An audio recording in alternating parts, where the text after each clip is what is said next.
Hello, my name's Megan Bennett and I work here at the Farmington Public Library, and today I'm going to show you how to make a knotted embroidery thread keychain.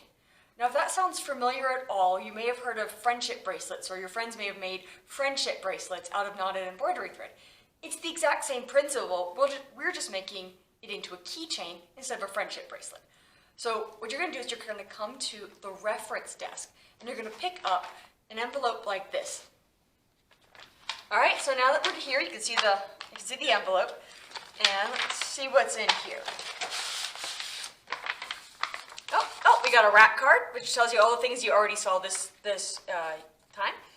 We've got the pattern, or the knots here that you're going to make. You're going to make left knots and right knots. And then the basic striped pattern that is the beginner suggestion for people who've not done this before. All right? We're going to have 3 or 4 different skeins of embroidery thread that you can cut to whatever length you want. We suggest 36 to 39 inches to start. A clip, and you're going to find 2 jump rings. This kit only has one because here is what the final product would look like. Okay. Now I am going to demonstrate how to use these. What you're going to need is a pair of scissors and something to measure out your embroidery thread. So if you have a ruler works great. You just do it 3 times. If you don't, you can kind of do the thing you might see at Joann's or another fabric store and they measure out a yard of thing. And if you do that twice, let's see here, you get about the amount of yarn that you'll need, the amount of embroidery floss that you'll need. Okay? So let's just do it that way. And once you've done the first one, you can measure the other ones from that first one. And this is called embroidery floss because it is the floss that you would use if you were doing embroidery or cross stitching. You can also use various types of cotton yarn or anything else. If you really like this, you can buy either individual colors that you like at any place that sells yarn or fabric, or you can buy multi-packs of different colors of yarn from really any craft store.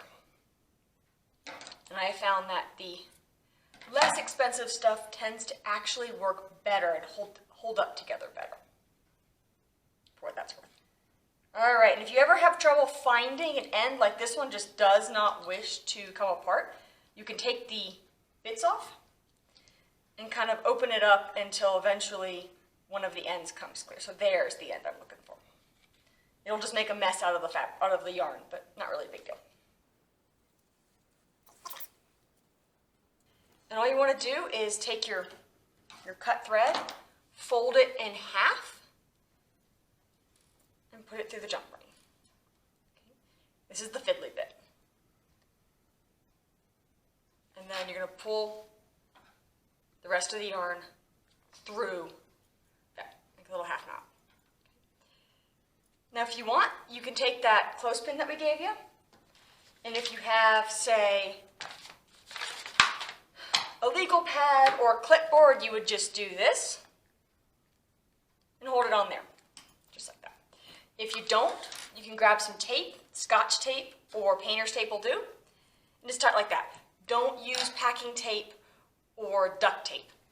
You just put a little piece of tape like that. If you have washi tape, that'll work just as well. And then just note it won't be the tightest attachment, so don't pull too hard. And then once you get it there, you're going to find your instructions, and you're going to look at your instructions. And it says, begin with the knots. Let's see here. So of course, if you want to do stripes and you want to do, say, 2 yellows and then 2 greens, you'd want to pull your yellows out to the side and separate them like that. See, the clothespin keeps things from popping off the table too much. Okay, but since it's slightly easier to see, I'm going to put yellow over this blue here. Push that tape down again. Okay. And if you're making a basic left-hand knot, and left-hand knots are slightly easier to do than right-hand knots. And you always want to make sure that if you're doing left-hand knots, you go from the left to the right. And if you're doing right-hand knots, you go from the right to the left. So left hand knots, left to right, right hand knots, right to left. So what you're going to do is you're going to take the two things here, you're going to pull them out and separate them. And you're going to cross, in this case the yellow, over the blue.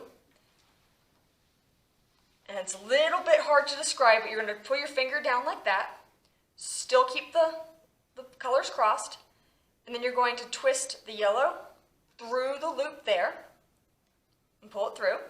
So you're going to have that little loop there, pull that nice and tight, and then you're going to do it a second time. Okay. Always make sure you double knot your colors. So let's see that again with the green. Okay. Make sure you keep your non-working yarn to the side.